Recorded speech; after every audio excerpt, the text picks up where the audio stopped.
sister at an upscale restaurant with a white guy. She's footing the bill. I beg your pardon? You know, this guy called himself the Ebony Slayer.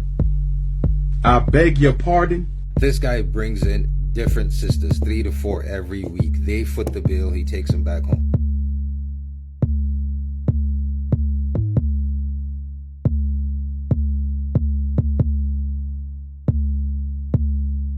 So I worked in the hospitality industry for quite some time, being in the fashion industry, club promoter. I worked in a lot of restaurants. I've been in that industry, and I thought I'd upload. This is what my resume for my hospitality industry looks like. You know, I worked at Flex Muscles. I worked at the Lobster Club. I worked at Jeremy's. Now, why am I bringing this up? Well, see, when I became a manager at a lot of these establishments, one thing that I came to learn, and it broke my heart, 8 out of 10 times you see a sister come in there, a black woman come in there with a white guy, she's footing the bill. That blew, like, they had me convinced with all the videos on social media that, yo, these white men are out here killing us, they're taking our best women, blah blah blah, till I got into this industry, started working, and my dude, a lot of times, 8 out of 10 times, you see a sister at an upscale restaurant with a white guy. She's footing the bill. It blew my mind when I started learning this, when I started seeing it. Jeremy's on the Upper East Side. Look at it. Go look it up. It's the only upscale bar on the Upper East Side in New York City. And so basically that whole, you could imagine the kind of clientele that comes there. And every time I see a black couple come in there, the black man is paying. Every time I see a black woman come in there with a white guy, the black woman is paying. And I'm like, there's this, you know that song, Looking for a Guy in Finance, whatnot? There's a guy that lives in that neighborhood, old money. He works in finance too. I made a video about this during the whole drizzle era. I made a video about it. This guy comes in there at least 3-4 times a week. Multiple women.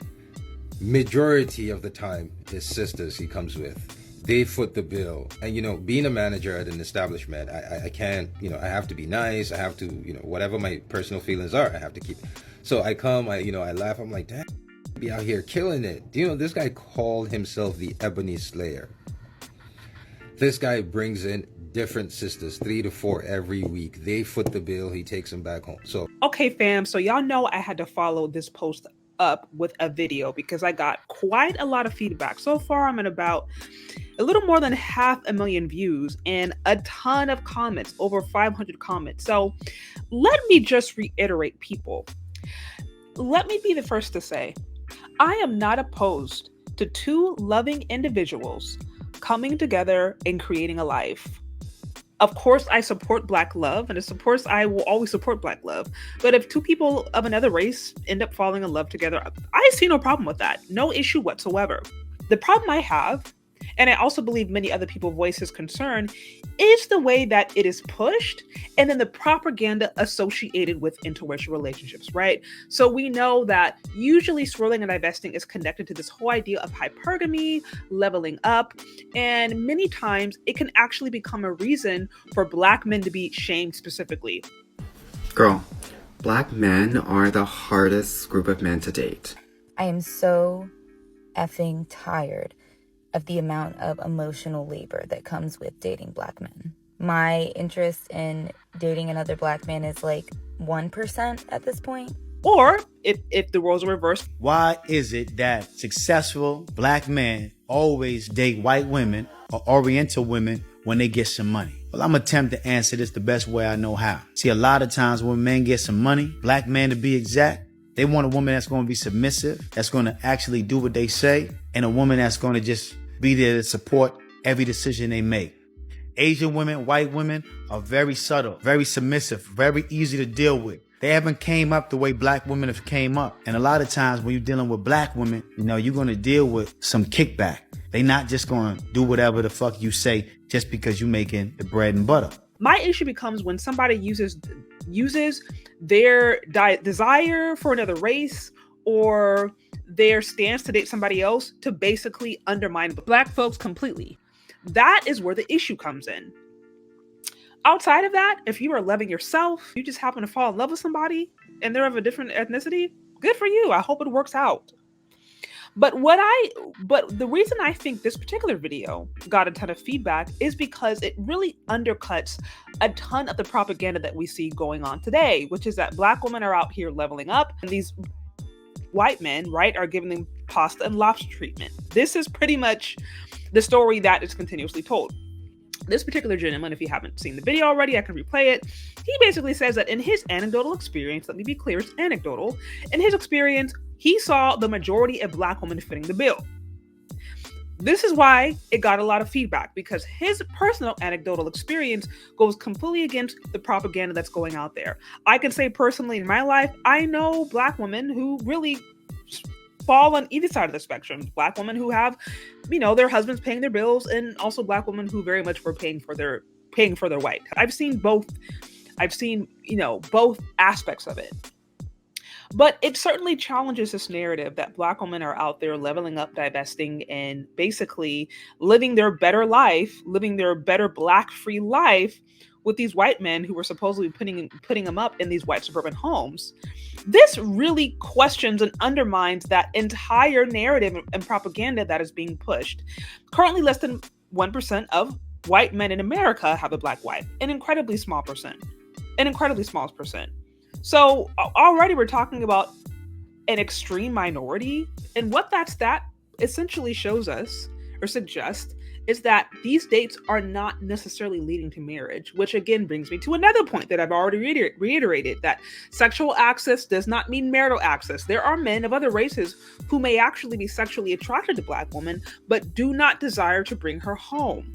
So that gets us into a whole another category. But really, at the end of the day, the main point is, I have no problem if somebody decides to date and marry out and it's a true love story, fine.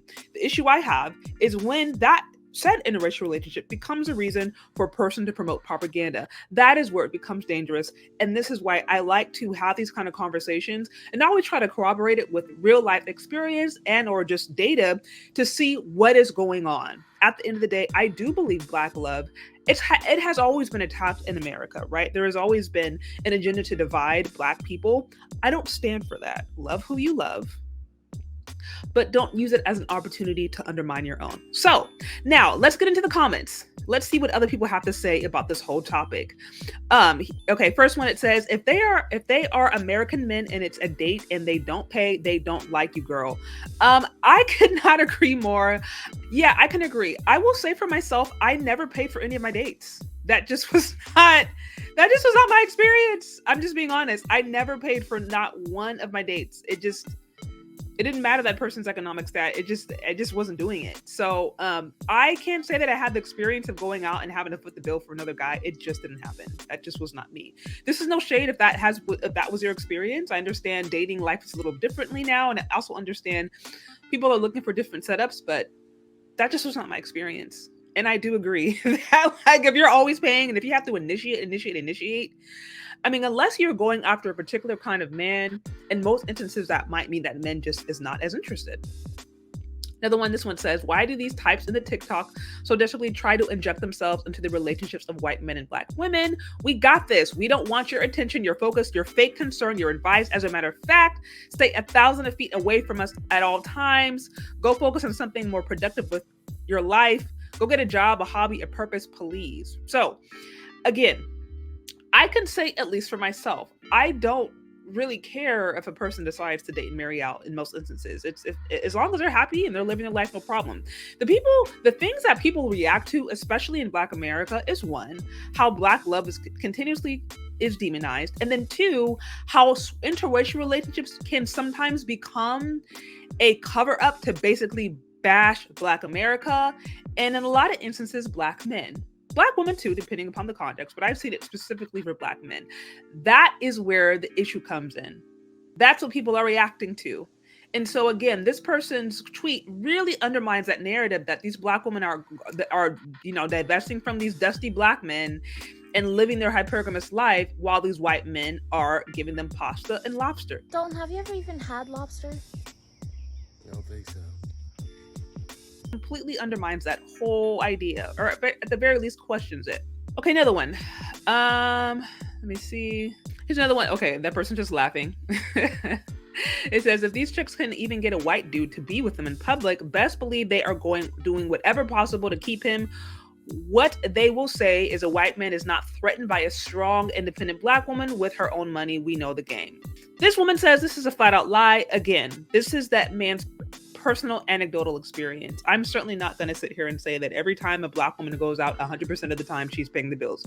I don't have any evidence of that. He's just speaking on his own experience. And I do believe that's true because I've seen it with my own eyes. This one says not at all. The last one I dated for almost a year and I never had to even bring a purse. He wouldn't dare even ask or even allow me to pay for anything. You know, it's so interesting. This is no shade, but I notice how in these relationship conversations, women will oftentimes point to how great a man was in the relationship or how much they paid for them or how chivalrous they were, but then they're always an ex. And so I always wonder, I'm like, man, like if it was so great, like why did it end? I always wonder about that.